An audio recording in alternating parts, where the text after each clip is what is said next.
Reconditioned Alfa Laval EPC50 OP board.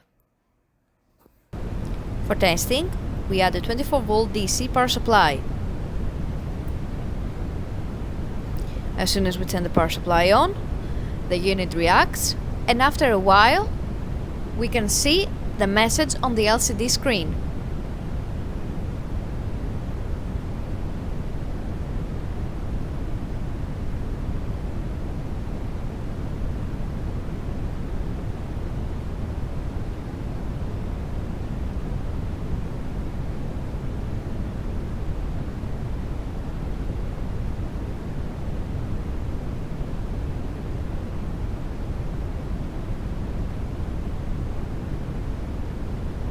No further testing is possible due to lack of additional units.